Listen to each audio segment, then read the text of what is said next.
Thing is, Arlovski looked like old Arlovski until it got halfway through the second round, and it looked like really old Arlovski, as in age, not fucking vintage.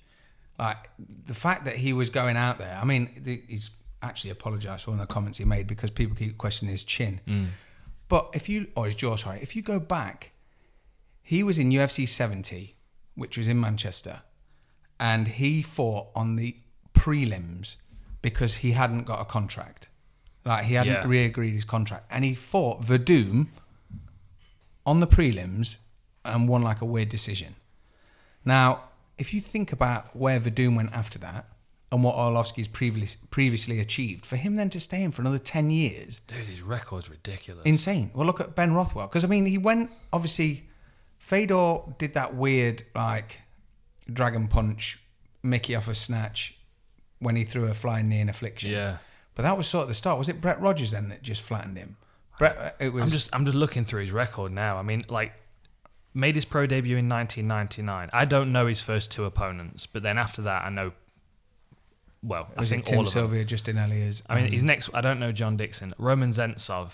Yeah. He fought in M1 in 2000, April of 2000. That was 2 fights in the same night. He won them both in the first round, less than 3 minutes total. And like 19 years later, he's like top 10 in the UFC. Mate, top 10, it's top scary. 15. But like you go through his record at like Aaron Brink, Rico Rodriguez, Pedro Hizzo, Ian Freeman, Matt Yushchenko, Kohea, Cabbage, Tim Sylvia, Eilers, Buentello, Tim Sylvia twice more. Marcio Them two Tim Sylvia ones were weird ones, weren't they? They were. They started out that. The first one was mad quick and did he knee bar him? Do you remember his Paul Buentello Achilles knockout? 15 Yeah, seconds. he just fell on him. Yeah. Yeah. And Or was like that Justin Elliott? the whole arena? No, that was Buentello. Yeah, he did it to Eilers as well, but Eilers did a little dance and then he fell.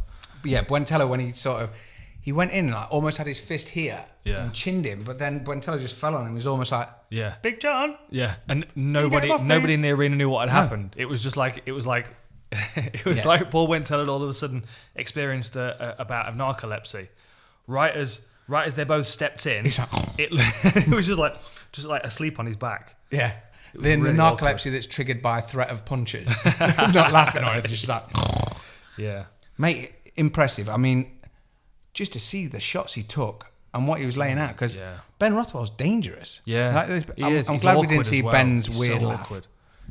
He's so awkward, isn't he? As well? You know, his character's and someone went up to him afterwards, was like, "Oh, that was really funny when you did that cringe laugh," and he was like, "Oh no, that was a character. That was my real laugh." Yeah, that's what I do. Mystery says it is his real laugh, isn't it? To the people that are fucking with you on there. Are you not allowed to laugh anymore? Yeah. I think it's funny. I think everyone needs to have a little characteristic that they embrace. Of course. And that's what we embrace about Mystery. We can hear him anywhere in a casino. Dude. No matter how big the casino is. It's like, there he is. Where is there he is. Is he on roulette? The buffet. He's over near the buffet. My friends say it sounds like Salacious Crumb. That's good. That's good. If you can be like name check from Star Wars. Yeah, right. All day.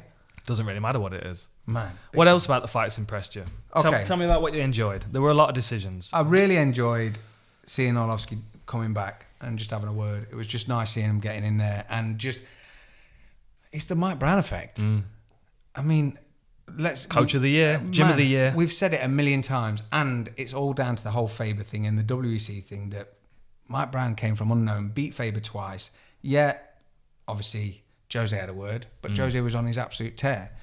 But to see what he's done now, I mean, with everyone, he just seems to have that touch because he's invested and he's done it himself. So to know that Arlovski's there, because I know there's a lot of stuff in the papers about Jackson Wink and all the rest of it at the minute, and people are slowly dropping out.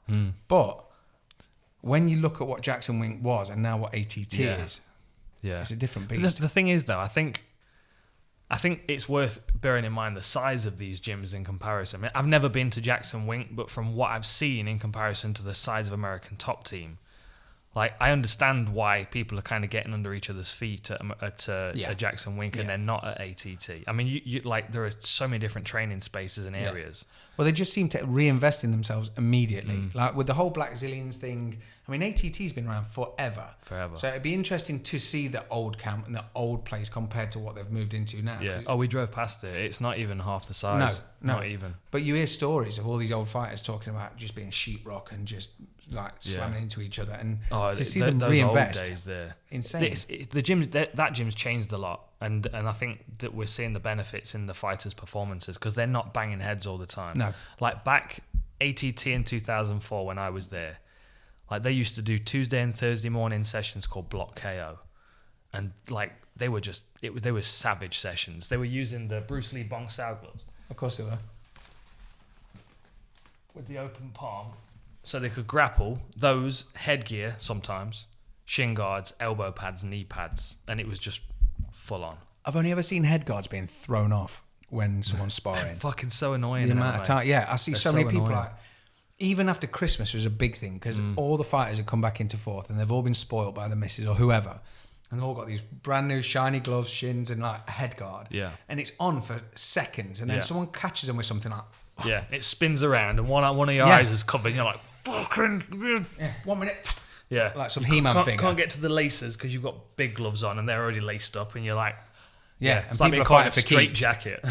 Yeah, especially because they're still coming at you throwing punches. Exactly. Well, yeah, there are always those guys in the gym. Well, that's it. I will not stop until the ref tells me. There is no ref. It's training. Nah, fuck it. Then the bell. Yeah, that's it. But it seemed they used to spar a lot harder. I mean, Robbie Lawler's. How long's Robbie Lawler been at? Yeah, like Robbie Lawler was sparring hard at Miletich as well. I remember an old video. It's one of my favorite like old UFC promotional videos of Robbie Lawler in his garage just whacking a heavy bag. Yeah. And I remember watching that thinking to myself, that's why he punches so hard. Because he spends a good hour of every day just taking his rage out on that bag. And like the power that he was able to generate just because he drilled that movement over and over again, built all the muscles to do it. And with the intention that he used to throw his punches, he still throws his punches with. But then like the old Miletich camp back in the day, well, you look they at were who notorious for fucking each other up in the gym. Yeah, but they made all the champions. All the champions. Matt Hughes, Jens Pulver, Tim Sylvia, Pat Miletich. Yeah. Was he the only person to get choked out by a bulldog choke? I know, there has been another one now. But he was Carlos Newton, one, right? Yeah, he was the first Carlos Newton was like Pat a Miletich medical was experiment. Awesome. Yeah, he was. Yeah.